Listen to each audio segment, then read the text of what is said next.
Comment va la splendeur incroyable? J'espère que ta vie est un délice. Dans ce live, je vais donc te causer de comment arrêter d'être débordé. Comment faire en sorte que la priorisation de ce qui est le plus important pour toi, ça se fasse de manière évidente dans la fluidité. Comment arriver à mettre ton énergie là où tu veux aller d'une manière qui n'est pas souffrante et qui est efficace pour ne pas être débordé. C'est de ça dont je vais te parler dans cette vidéo. Donc, si jamais tu as cliqué sur cette vidéo, c'est peut-être que tu es un familier de Coucou Lucie. Si tu as cliqué sur cette vidéo, peut-être que tu es familier de l'épuisement, en fait. D'arriver à des moments où juste ton corps physique, il dit Joker, je passe, je m'effondre, je suis à bout. Peut-être que c'est un état que tu connais. Peut-être que tu te sens des fois glisser sur le toboggan du burn-out et que c'est hyper inconfortable et que tu as vraiment envie de trouver des ressources pour que ça s'arrête. Voilà, que tu sens que il y a comme des histoires qui se racontent à l'intérieur de toi, qui sont dans c'est jamais assez. Je me sens toujours en train de courir, courir, courir, et c'est jamais assez, c'est jamais assez. Que tu te sens noyé sous la quantité, ne jamais en voir le bout, des journées que tu te demandes de faire, des semaines que tu fais, peut-être des mois aussi. Et tout ça en sentant que le plus important pour toi n'avance pas, ce qui est quand même tellement, tellement pénible. Donc, et l'ensemble de ces éléments, peut-être t'amène à je suis nul, je ne suis pas assez, je suis écrabouillé de trucs à faire, et en même temps, le plus important n'avance pas, donc je retourne tout ça sur mon estime de moi qui se dégrade à cause de ça. Le miracle, si jamais ce que je raconte ça te parle, je compatis, je connais, et dans cette vidéo, je vais te donner du soutien, des clés concrètes pour t'aider à avancer là-dessus. Donc, je pourrais clore cette vidéo maintenant, après quelques minutes, en te disant comment arrêter d'être débordé? Eh ben, fais moins, nom d'une pipe. T'as juste à faire moins. Et en même temps, ce serait exact, et en même temps, sans doute, ça ne t'aiderait pas beaucoup. Donc, pourquoi c'est difficile de faire moins? Pourquoi je n'arrive pas à faire moins? Alors, je vais te proposer 3 parties pour te nourrir sur ce chemin. Et la première, ça va être comment avoir de la clarté sur ce que tu veux. La deuxième, c'est pourquoi je n'arrive pas à faire moins. Aller voir concrètement c'est quoi les résistances et un peu les rencontrer. Et la troisième partie, ça va être discipline vertueuse, la structure au service du kiff. Donc, commençons. Clarté sur ce que je veux. Donc déjà, le premier truc important, si tu veux avoir de la clarté sur ce que tu veux, c'est de ramener de la sécurité matérielle en fait. De la sécurité, et notamment de la sécurité matérielle. Parce qu'on va pas se mentir, la base de la pyramide de Maslow, c'est important. Ton petit cerveau reptilien, quand il est en PLS, parce que tu flippes sur est-ce que je vais pouvoir bouffer dans 2 mois, c'est normal que alors ce soit hyper dur d'avoir de la clarté sur ce que tu veux. Donc, c'est vraiment important là de mettre du soin à essayer d'augmenter cet aspect-là. Quel levier tu peux actionner pour augmenter ta sécurité matérielle? Parce que alors, ça va être vachement plus facile d'avoir de la clarté sur ce que tu veux, de la détente intérieure pour poser des actions qui ne sont pas précipitées. Donc déjà, premier élément, comment tu peux amener de la sécurité matérielle. Pour ça, j'ai des pistes que je te propose. Déjà, ramener de l'adulte en analyse transactionnelle, qui est le format de psychothérapie à laquelle je suis formé. Il y a 3 états du moi, on dit. L'état parent, l'état adulte et l'état enfant. Et l'état adulte, c'est celui du milieu, et c'est comment je peux revenir aux faits, comment je peux revenir à ce qui est factuel, ce qui est vachement apaisant en fait. Et donc, c'est quoi les datas? Donc, quels sont les faits? C'est quoi la marge peut-être financière que tu as devant toi? Combien de mois concrètement il te reste devant? C'est quoi la marge que tu as financière? C'est quoi tes chiffres clés? C'est quoi l'argent qui rentre? C'est quoi l'argent qui sort? Peut-être que c'est un peu pénible, pas très rigolo de faire ce travail-là, mais il est hyper important. Parce que, encore une fois, si tu ramènes de la data, des chiffres objectifs, tu vas amener de l'apaisement dans ton système, ce qui t'aidera à y voir plus clair. Et pareil, un dernier élément factuel que tu peux aller voir et qui est précieux, c'est quoi tes résultats passés en fait? C'est quoi parce que, et pourquoi on fait tout ça, notamment? C'est que les parts de nous qui se mettent à courir partout en hurlant les bras en l'air, en panique quand on leur ramène de la data factuelle du hey, objectivement, j'ai 6 mois devant moi. Peut-être se détendre un peu le slip, qu'est-ce que t'en penses? Regarde, objectivement, mon chiffre moyen d'affaires, là, ces 6 derniers mois, c'est ça. Donc en fait, on peut se calmer, non? Qu'est-ce que t'en penses? Regarde, t'as l'impression que t'es un imposteur, mais t'as quand même mis 30 000 balles de formation et t'as fait 6 mois de formation si on cumule tous les jours. Est-ce qu'on peut se détendre? Tu vois, ramener de la data, ça aide à ne pas te faire aspirer par les histoires des parts de toi, et donc ramener quelque chose de plus tranquille, de plus adulte. Donc, premier élément, la sécurité matérielle, et notamment en allant chercher des chiffres clés, de la data. Le deuxième élément, c'est, pour pouvoir t'aider à y voir plus clair, le deuxième élément, c'est la paix du système nerveux. Parce que c'est pareil, si ton système nerveux il est complètement en état de panique, en mode survie littérale, en mode il y a un danger de mort imminent, et que à l'intérieur de ton corps, tu te sens comme ça, c'est hyper compliqué d'y voir clair. Donc, grande invitation à observer si c'est le cas, et de toute manière, c'est toujours, pour moi, une clé essentielle du bonheur de prendre soin de ça. Et pour moi, la paix du système nerveux, ça passe par prendre soin de ton repos. Vraiment, juste dormir en fait. Si t'es fatigué, dormir. Et faire en sorte que cette jauge-là de sommeil, de repos, elle soit bien nourrie. L'autre, c'est la beauté. On a besoin de beauté. C'est quelque chose dont on a besoin fondamentalement. Donc, qu'est-ce qui, dans ton quotidien, peut te nourrir à cet endroit-là? Ça peut être regarder un paysage, ça peut être lire de la poésie, lire certains romans, je ne sais pas ce qui, toi, te touche. Mais c'est quelque chose dont on a tous besoin. Donc, est-ce que ta jauge de beauté, elle est nourrie? Et si c'est pas le cas, d'aller explorer ça. Pareil, un autre endroit qui est nourrissant pour ton système nerveux, c'est des liens savoureux. Est-ce que tu as l'impression de vivre des liens amicaux, amoureux, savoureux, où vraiment tu as du plaisir à les vivre? Et pareil, c'est quelque chose dont tu as besoin. Donc, est-ce que tu peux vérifier que tu es nourri à cet endroit-là? Et c'est aussi quelque chose qui va amener de la détente dans ton système nerveux. Voilà. Est-ce que tu joues assez? Est-ce qu'il y a assez de jeux dans ta vie? Pareil, on en a besoin. On a besoin d'amener de l'amusement, d'amener du rire, d'amener de l'enfant intérieur qui s'éclate. Et tout ça n'est qu'un jeu, hein, tout ça n'est qu'illusion. On en a besoin du jeu. Donc pareil, est-ce que ta jauge de jeu, elle est remplie? Et juste, on a besoin. C'est pas une quantité négligeable, quelque chose qu'on pourrait évacuer sous le tapis. Pas du tout. C'est important. Est-ce que tu joues assez? Un autre truc, c'est est-ce que tu fais des choses hors utilitaires?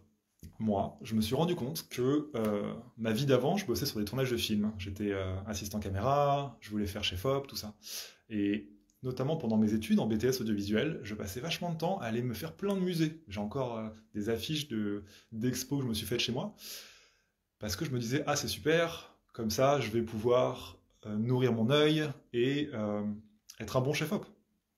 Et le truc, c'est que comme là j'ai changé de rêve, changé de voie, j'ai basculé à thérapeute, comme j'ai arrêté d'aller au musée, parce que je me disais, ce n'est pas utilitaire. Tu vois, je ne vois pas la logique de ah, ça me permet de faire bon chef-op.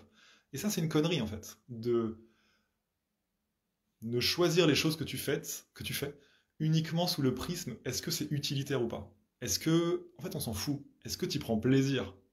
Ah ah, ça suffit comme raison en fait. Et vraiment d'enlever cet asservissement à l'utilitarisme des choses que tu fais. Et bien sûr, la sécurité matérielle, c'est important, manger, c'est important. Donc, mais c'est pas une raison pour mettre une chape sur l'ensemble de tes actions d'exigence à l'utilitarisme, quoi. Et donc, j'ai envie de retourner au musée, je ne l'ai pas encore fait. Mais clairement, c'est dans mes envies, même dans mes objectifs, parce que je sens que ça me nourrit, que ça me fait du bien, et que ça... puis c'est tellement agréable aussi de voir que dans ma vie, je ne fais pas des choses parce qu'il faut, mais parce que ça me fait plaisir. Donc voilà, voir ce que tu fais hors utilitaire. Amener du mouvement, clairement, hein. On est censé galoper dans les bois, à travers la savane pour chasser des antilopes, avec nos dents.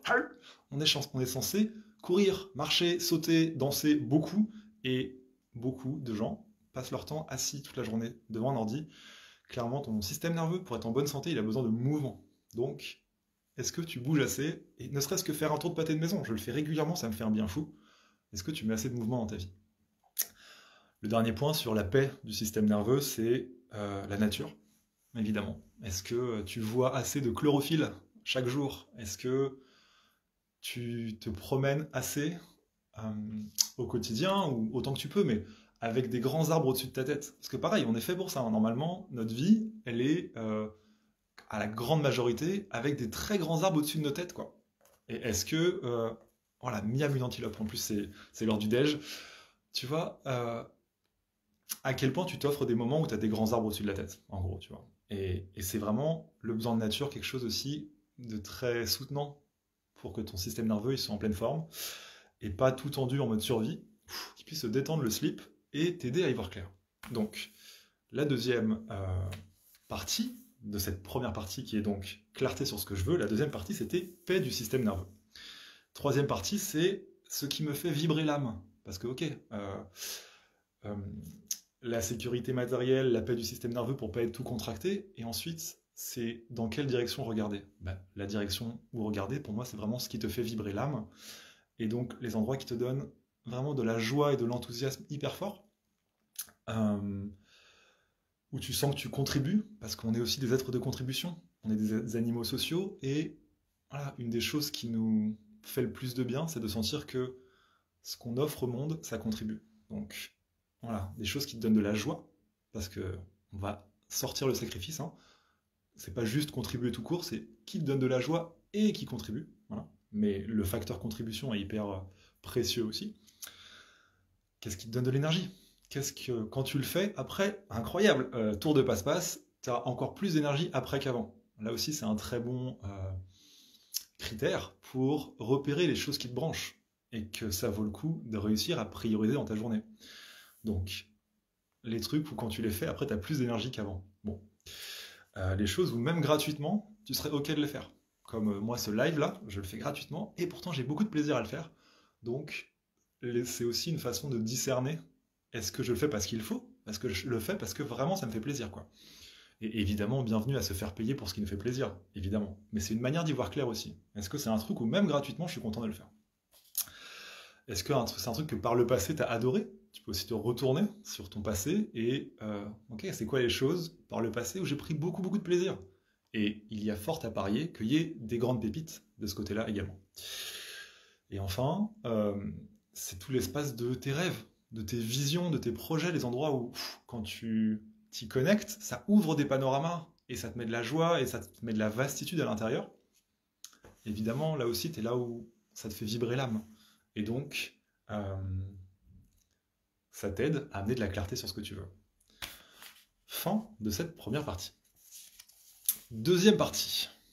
Pourquoi je n'arrive pas à faire moins? Nom d'une pipe, comment ça se fait que je vois bien que je suis en train de me cramer, mais je n'arrive pas à faire moins, et je glisse sur le toboggan savonné du burn-out. Comment ça se fait? Première partie que je te propose d'explorer, c'est apprendre à dire non. Est-ce que peut-être tes relations familiales, amoureuses, peut-être qu'elles sont un peu déséquilibrées? Et ce que j'entends par déséquilibré, c'est qu'il y a des choses qui sont à sens unique, et notamment dans l'espace de qu'est-ce que je fais pour l'autre, ou je me rends compte que je fais beaucoup plus pour l'autre et que je m'autorise pas à dire non, et juste amener de la conscience sur c'est quoi la circulation énergétique, dans le sens qu'est-ce que je fais pour l'autre, qu'est-ce que lui il fait pour moi, un peu pour me faire plaisir, tout ça, mais ça en est où dans mes relations amicales, dans mes relations de couple? Est-ce que je suis dans une situation, par rapport à mes amis, par rapport à mon couple, où clairement je fais beaucoup pour l'autre, j'arrive pas à lui dire non, et du coup je suis débordé, évidemment. Parce que je ne parviens pas à mettre des limites et à dire ouais, bah désolé, je vais pas pouvoir t'aider à amener ta voiture chez le garagiste, ou à repeindre tes meubles, ou aller chercher tes enfants à l'école ce vendredi, parce que je suis fatigué en fait. Et j'ai le droit, et c'est ok. À quel point c'est tranquille pour toi de mettre des noms, parce que tu vois que c'est pas joyeux de faire telle proposition, à quel point ça c'est fluide pour toi. C'est vraiment un espace intéressant à explorer. Et un truc que j'ai envie de te dire aussi, c'est j'ai lu un bouquin qui s'appelle L'entraide, l'autre loi de la jungle, de Pablo Servigne, un mec hyper intéressant. Et dedans, il parle de un peu comment fonctionnent les sociétés humaines au niveau le plus primitif et archaïque. On a des chercheurs ont identifié des dynamiques récurrentes. Et c'est l'espace du don contre don.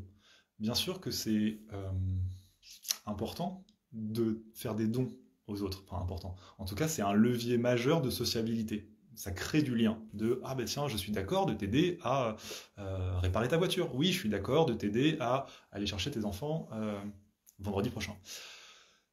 Et le truc en fait qui est hyper important pour que ça fasse société saine, c'est qu'il y ait du don contre don. Et donc, ok, je cherche tes enfants, mais la fois d'après, ah mince, mon frigo il est en panne, est-ce que tu peux m'aider à aller l'amener chez le réparateur? Et la personne va dire oui.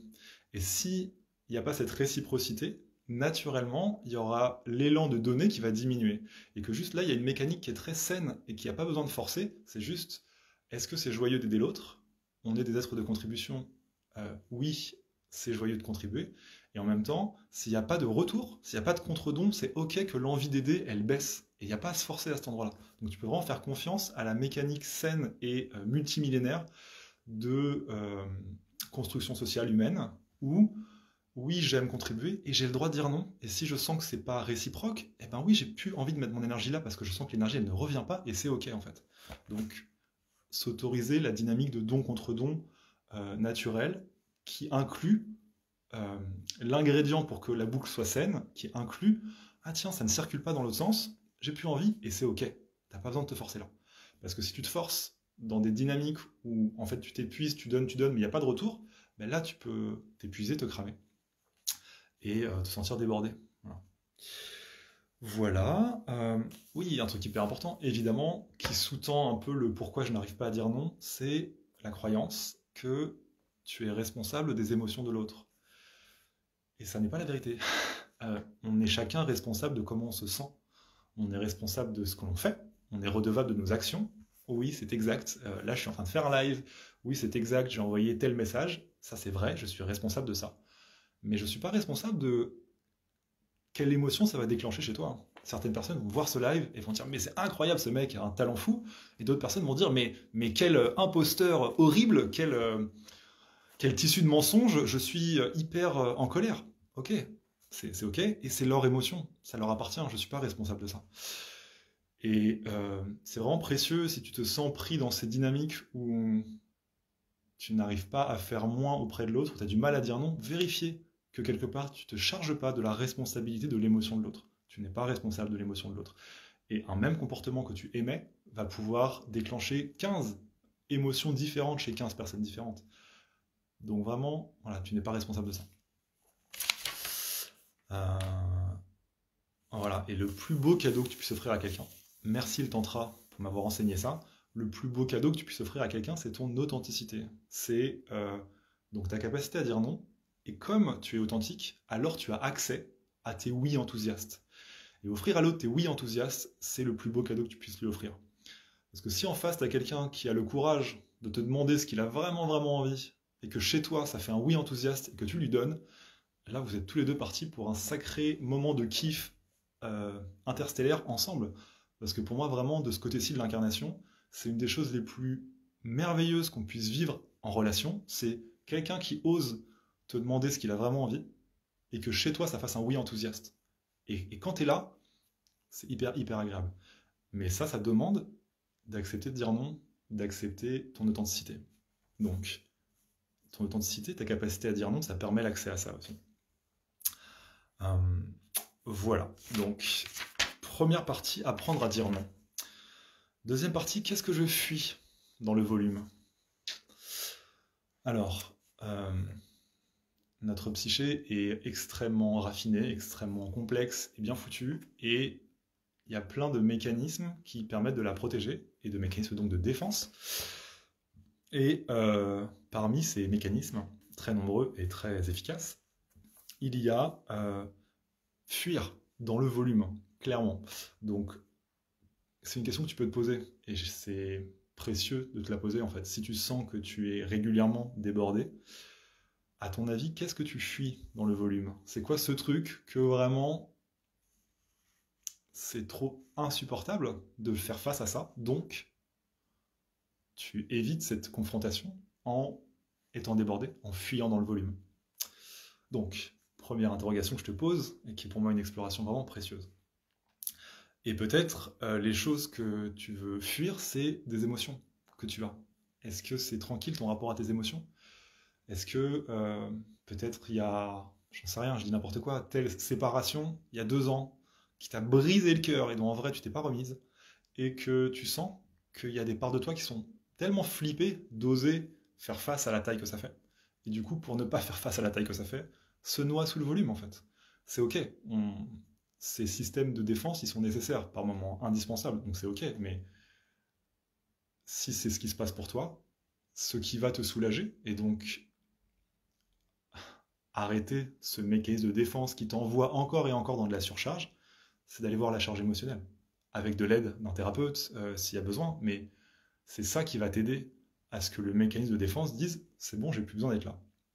Donc, est-ce que tu sens que il y a peut-être une grande émotion qui est là, une mélancolie, une dépression, quelque chose de très fort et qui te dépasse, où tu ne te sens pas la ressource de l'accueillir, qui est là, et que tu mets beaucoup d'énergie à ne pas aller rencontrer. Point d'interrogation. Voilà, une autre chose, ça peut être, pour y voir clair, peut-être que c'est aller dialoguer avec des parts de toi. Prendre le temps de te poser, et tu peux parler à voix haute, tu as le droit, c'est complètement permis, et de te poser des questions à toi-même. Essayer d'aller comprendre ce qui se passe, est-ce qu'il y a des choses qui te plaisent vraiment pas dans ta vie en ce moment, et où tu crains ta réaction. Peut-être que tu as envie de quitter ton conjoint, peut-être que tu as envie de déménager, peut-être que tu as envie de quitter ton boulot, et ça fait peur en fait. Le changement, ça fait peur, et du coup, il y a quelque chose en toi qui repousse encore et encore cette confrontation, ce dialogue avec des parts de toi, et du coup qui se dit, ok, je vais, plutôt que faire face à ça, je vais me noyer dans le volume. C'est ok, mais encore une fois, ce qui va te permettre que ça arrête de vouloir agir et te protéger, c'est d'aller à l'endroit qui fait peur. Donc, voilà. Est-ce que c'est ça? Est-ce que, enfin, quelque chose que tu peux fuir, que tu veux fuir, c'est essayer de conjurer un regard sur toi qui est féroce? Est-ce que tu as un dialogue intérieur qui est ultra violent? Et si c'est le cas, je connais, je connais. Et que du coup, il y a vraiment de l'énergie qui est mise dans ton système pour surtout fuir ce dialogue intérieur féroce avec toi. Et alors, qui choisit de fuir dans le volume. Peut-être pour prouver ta valeur, pour te dire, mais voilà, en fait, je mérite. Mais en tout cas, qui choisit cette stratégie pour fuir cette confrontation, ce rapport à toi qui est si pénible.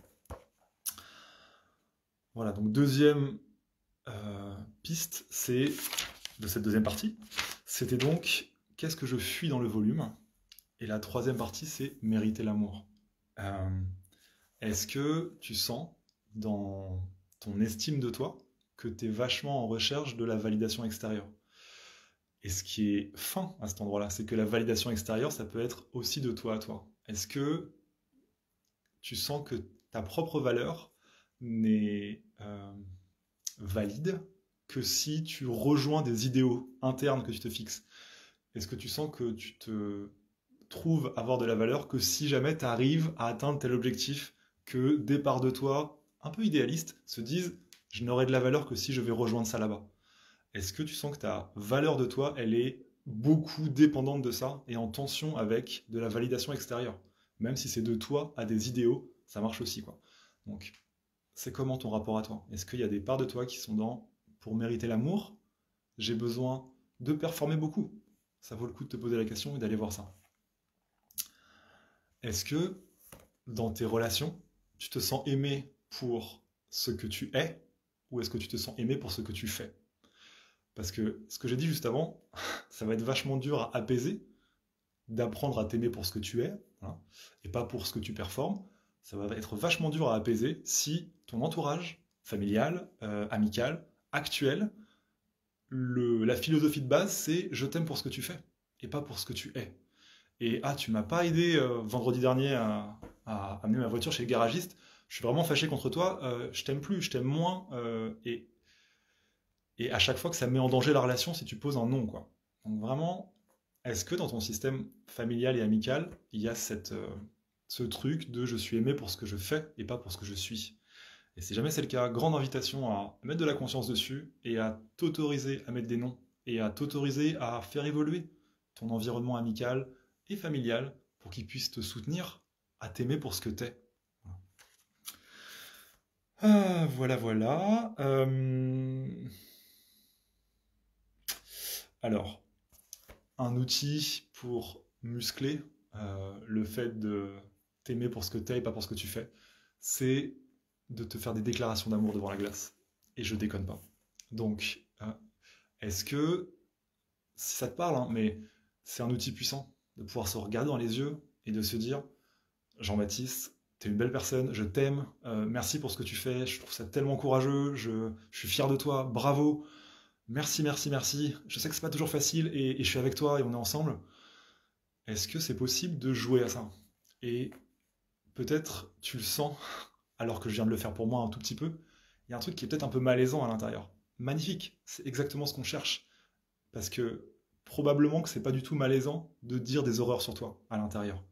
Est-ce que tu peux vraiment prendre ce taureau-là par les cornes, te mettre le nez devant ta glace et te déclamer à quel point tu trouves que tu es une merveille? Est-ce que tu peux oser t'offrir ça? Et explorer les endroits où c'est résistant, magnifique. Mais pratiquer ça, comme il y en a qui pratiquent du yoga. Est-ce que tu peux pratiquer de la déclaration d'amour enflammée envers toi? Voilà. Voilà, donc on finit cette deuxième partie qui était donc pourquoi je n'arrive pas à faire moins.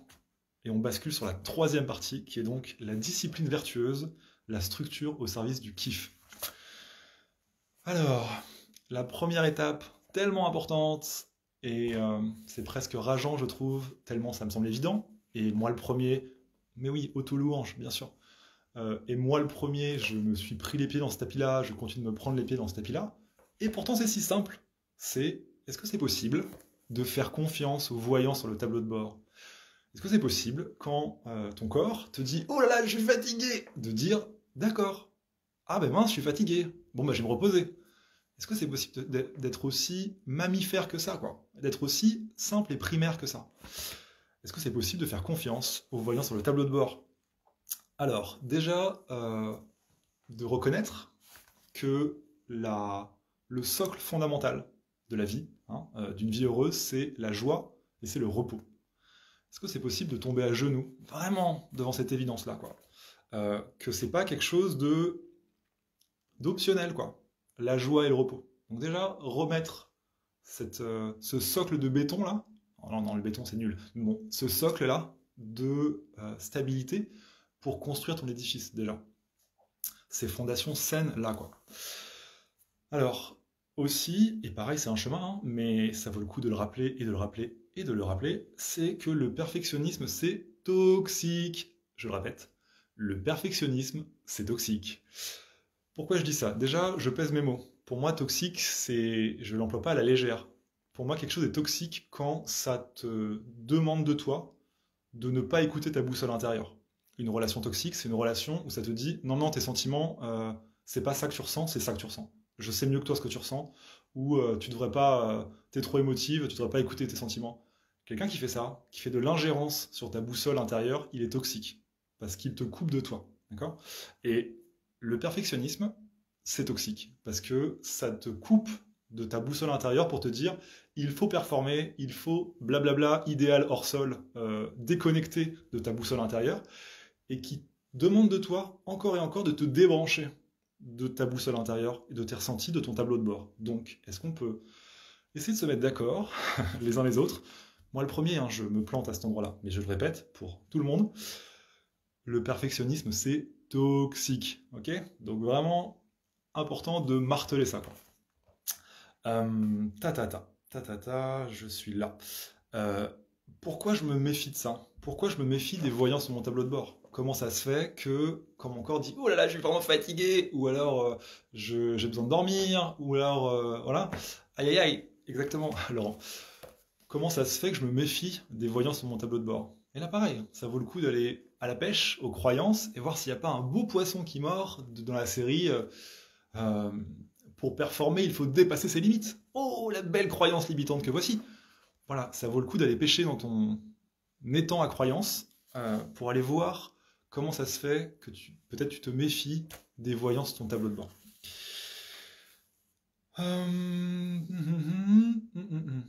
Voilà, et je vais terminer cette première partie. Faire confiance aux voyants sur le tableau de bord. Et si l'abondance était dans la détente? Et si une destination de confort et de détente passait par un chemin de confort et de détente. Ça changerait quoi dans ton système si tu engrammais cette croyance-là et que tu osais tenter de faire l'expérience de ça? Et si le chemin vers la détente et le confort était lui-même confortable et détendu? Okay. Et je voudrais terminer cette partie avec une citation du Tao qui dit le Tao c'est comme Dieu, comme la source, c'est le tout. Le Tao ne fait rien, mais ne laisse rien qui ne soit pas fait. Comme la nature. Quand tu vois une forêt qui vit sa vie de forêt, dans ma perception, il n'y a pas un écureuil qui vraiment a l'air hyper en retard au travail et qui se force et qui... tout ça est harmonieux. Tout ça se fait dans la fluidité et il y a une abondance incroyable. Voilà.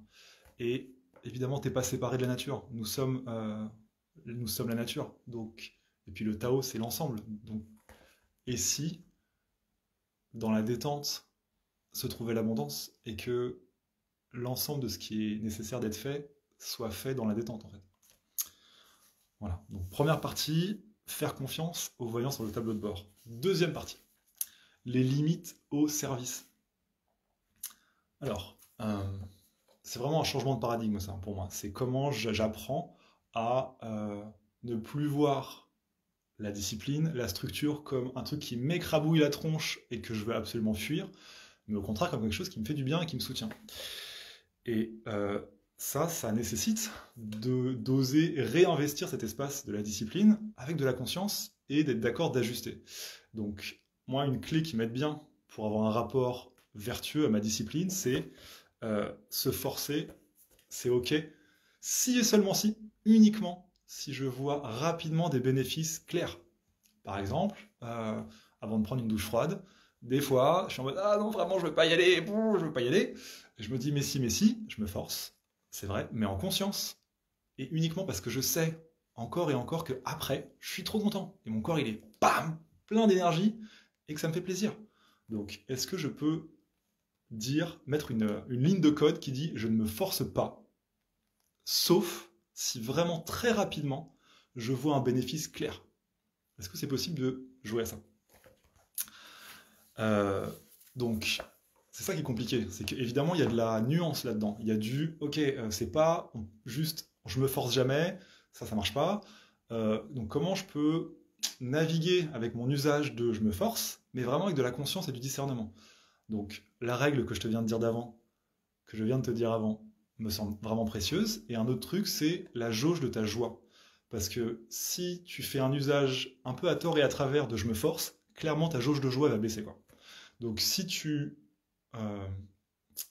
fais un usage du mieux que tu peux de ta structure au service de tes rêves, de ton kiff, et donc des fois de te forcer un peu, des fois un peu coup de pied au cul, mais que tu gardes vraiment un œil sur ta joie, ça va t'aider beaucoup à être sûr que tu fais pas fausse route, que tu n'es pas en train de te perdre dans le brouillard et de finir dans un truc où tu complètement t'engonces et t'enfermes. Voilà, si tu gardes un œil sur ta joie, c'est un super indicateur de t'es équilibré et c'est ok. Voilà. Un truc important, quand j'ai ouvert cette partie, sur un peu changer ton regard peut-être sur la structure et la discipline pour t'aider à te réconcilier avec, en fait. Et dans les réajustements importants, il y a les limites dans les deux sens. C'est pas juste toujours plus de se forcer. Ça peut être aussi une limite pour dire, alors non, là je suis trop fatigué, ce dernier objectif de la journée, la dernière ligne de la to-do list, elle va à la poubelle et c'est ok. Donc est-ce que tu peux reconnaître que ta structure, c'est aussi dans ce sens-là, en fait. Les limites, c'est aussi dans ce sens-là. C'est aussi au service de je me protège et je constate que là, mon tableau de bord, il dit t'es épuisé, t'es cramé, t'en as plein le dos, t'as bien assez bossé aujourd'hui, et alors, de pouvoir te servir de ta structure, de tes limites, pour dire ok, stop, et bien en fin de journée. Et de pouvoir être ferme à cet endroit-là aussi. Voilà. Des limites qui protègent, en fait. Voilà. Et il y a quelque chose encore que j'ai vraiment appris dans le tantra qui me fait beaucoup de bien, c'est le sens yin-yang, c'est le yang qui sert le yin. C'est le yin qui est dans, ok, c'est quoi, qu'est-ce que j'ai envie, qu'est-ce que je canalise, c'est quoi l'endroit où j'ai de la joie, qu'est-ce que je reçois, en fait, c'est quoi mon inspiration, yin, Et après, au service de ça, débarque le yang qui dit super, j'ai un planning. Alors, si on veut aller vers ça, eh ben, on va faire comme ci, comme ça, on structure et tout. Mais c'est le yang qui est au service du yin. C'est pas le yang qui dit je sais où on va, je décide pour tout le monde, écoutez-moi, on s'en fout des sentiments, on va forcer. Et le yin, tu te tais et tu me suis. Non, c'est dans l'autre sens. Donc vraiment, c'était le titre, le sous-titre de cette partie, quoi. C'est la structure au service du kiff, de la joie, du plaisir, du jeu, quoi. Donc le yang est au service du yin, vraiment. Et la conséquence de ça, c'est... ah oui, un dernier point avant. Un truc aussi qui est vraiment important, c'est de rappeler que c'est un partenariat. C'est pas ah ok, je comprends en fait, ce qu'il faut c'est d'y aller que à l'intuition. Non. Ah ok, je comprends en fait, ce qu'il faut c'est d'y aller que en mode tableau Excel, bam bam bam, lundi je fais ça, mardi je fais ça. Non plus. C'est complémentaire en fait. Et c'est important de se rappeler ça tout au long en fait. Donc comment t'as besoin de ton yang, il fait partie de toi, t'as besoin de t'ériger, t'as besoin de te poser, de mettre des limites au service de ton kiff. Mais c'est pas ah j'ai compris, il faut exclure l'un et prendre que l'autre. Non, non, c'est les deux ensemble. Pas trop cool, Lucille, si ça fait une piqûre de rappel utile. Donc, le yin et le yang, ta structure, ta joie, ton parent intérieur qui est structure, en alliance avec ton enfant intérieur, les deux ensemble. C'est pas l'un ou l'autre. Ta cigale et ta fourmi, les deux ensemble. Et c'est la collaboration des deux qui va t'amener à ta joie, à ton expansion. Voilà. Je sens que ce live va être un tout petit peu plus long. Eh ben écoute, j'espère que c'est ok pour vous. Moi je suis lancé. Donc, troisième partie, voilà. Et pareil, un truc essentiel, tellement essentiel. En vrai, s'il y a un truc que tu peux retenir de ce live, j'ai envie que ce soit ça. Attention, gros teasing. Si jamais ta structure, ton organisation ne marche pas, c'est pas que t'es nul, ok? C'est pas que t'es pas assez bien, c'est pas que t'es qu'une grosse chaussette toute molle, c'est que la structure est à ajuster. Parce que, encore une fois, le yang au service du yin.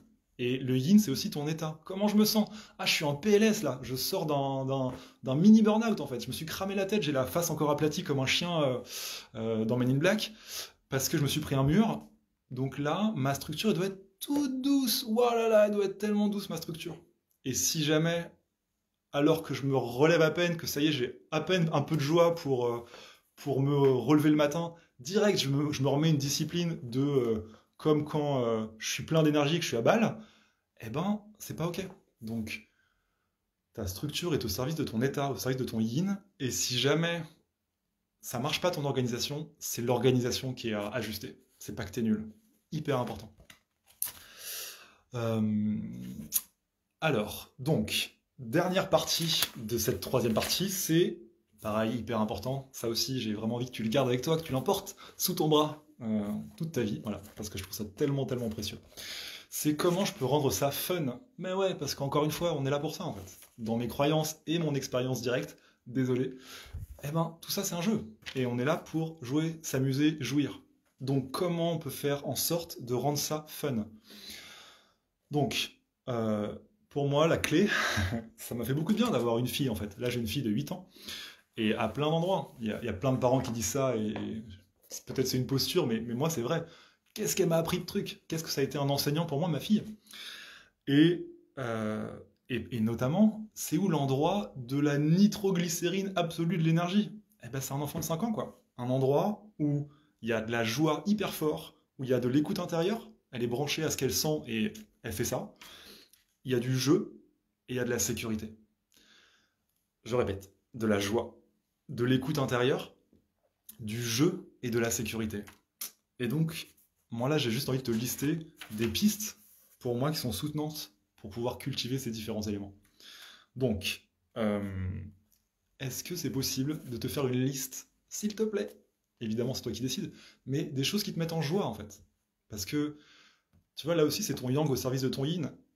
Ta tête, ta structure, c'est pas juste un truc qui est là pour t'écrabouiller et pour te surcharger de trucs à faire. Ça peut être un outil au service de ton kiff. Donc, est-ce que tu peux lister, si ça te va, ce qui te donne de la joie?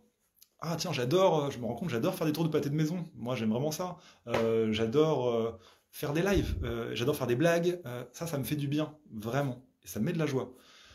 Et une fois que tu as un peu de la clarté sur ça, que tu as un peu listé ça, est-ce que tu peux le pratiquer? Pareil, comme certains pratiquent le yoga, de dire, ah, est-ce que j'ai fait des blagues aujourd'hui? Est-ce que je me suis fait des grimaces devant la glace? Est-ce que je suis parti marcher dehors?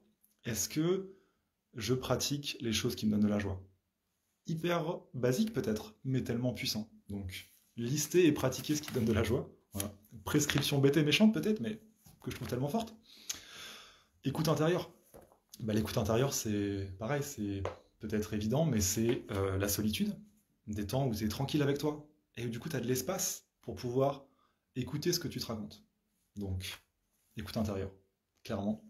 Euh, donc solitude, méditation, pareil, méditation aussi, quoi. C'est, oui, s'asseoir un quart d'heure, 20 minutes, une demi-heure, et ressentir ce qu'est là, écouter ce que tu as à te raconter, c'est hyper précieux pour savoir où t'en es de ta vie, où est-ce que tu veux aller, qu'est-ce qui te plaît, qu'est-ce qui te plaît pas. Tellement précieux. Donc, je te conseille la méditation aussi. Et puis l'écriture. Moi, ça me fait beaucoup de bien, tu vois, ça c'est mon petit carnet. Je m'en sers pour voilà, faire les plans de mes lives, mais j'écris presque tous les jours en fait, parce que ça me fait du bien. Et ça m'aide à y voir clair avec moi. Voilà. Donc, ensuite, le jeu. Comment on fait pour amener plus de jeux dans sa vie? Là, j'ai écrit en majuscule. La récréation n'est pas optionnelle. Avec le repos, c'est un socle fondamental. Euh, T'as besoin de t'amuser. T'as besoin de faire des choses qui te font plaisir, mais de l'ordre du jeu. T'as besoin de jouer en fait. T'en as besoin. Donc, est-ce que pareil, tu peux pratiquer du jeu? Moi, là, ce qui rentre dans cette case-là en ce moment, pour moi, c'est lire une série de romans génialissime qui s'appelle Les Aventuriers de la Mer. C'est la nana qui a écrit L'Assassin Royal aussi, c'est tellement cool.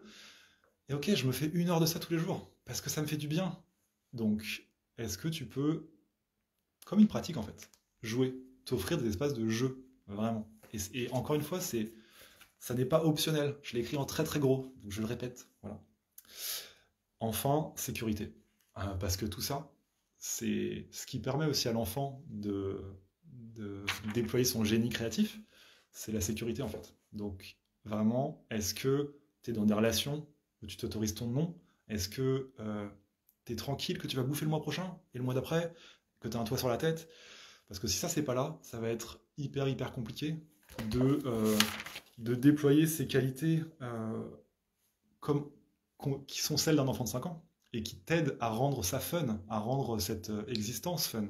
Donc, pareil, la sécurité, c'est un truc tellement essentiel et je t'invite à explorer ça. Il y a un dernier tout petit point qui va clore ce live, qui fait déjà 42 minutes, 43. C'est ce que font les enfants beaucoup aussi, et qui est vraiment aussi un moteur, c'est cap ou pas cap. C'est se faire des défis bienveillants. Mais on a aussi besoin de ça, en fait, pour... comment dire? Si on veut essayer de hacker et de reproduire le fonctionnement incroyable en termes d'énergie d'un enfant de 5 ans, comment ça se fait que c'est à ce point-là une centrale thermonucléaire d'énergie? Eh ben, il y a aussi cette dimension de l'objectif, cap ou pas cap, mais avec du jeu, encore une fois, et de la bienveillance et de la tendresse, mais il y a aussi cette couleur-là. Est-ce que, je peux me mettre un petit défi, quoi.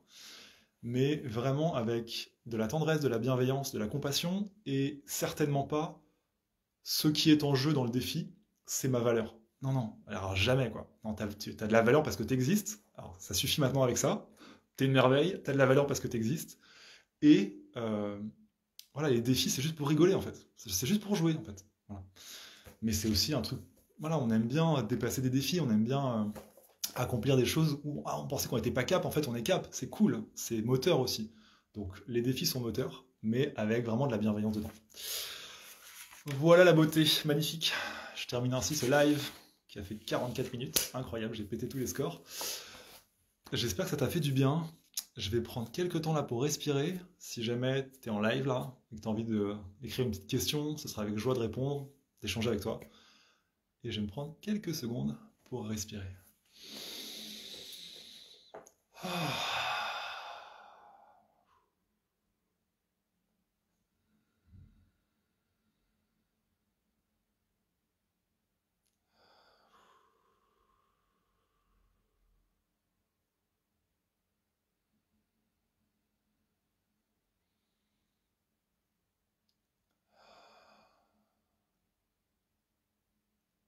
Ok, la beauté. Si jamais tu es en train de taper, bah vas-y, continue et je te répondrai après. Voilà, si cette vidéo t'a plu, bah écoute, je suis vraiment ravi. J'espère que ça t'a aidé pour te donner vraiment des outils très très clairs pour sortir de ces phases où tu es débordé, où tu te sens glissé sur le toboggan du burn-out. J'espère vraiment que ça a contribué pour toi. Si jamais tu veux aller plus loin, que tu veux qu'on bosse ensemble, avec joie d'en discuter, hein, je suis trop content, Lucie, que ça t'ait fait du bien et que ça ait été encourageant pour toi. Yes, génial. Et voilà, et si jamais tu te sens là pris dans cet étau, quoi, et tu sens que tu as besoin d'aide, en vrai, bah, discutons-en, avec plaisir de voir si je peux te soutenir. Le miracle, je te souhaite une journée magnifique. Si tu as aimé cette vidéo aussi, j'ai fait ce matin une médite que je vais mettre aussi sur ma chaîne YouTube, que tu pourras aller voir sur la même problématique, le même sujet. Trop bien, Lucie, ça t'a apporté de la clarté, génial. Je me réjouis. Eh ben, sur ce, je vous souhaite à tous une journée magnifique et je vous dis à la prochaine. Ciao.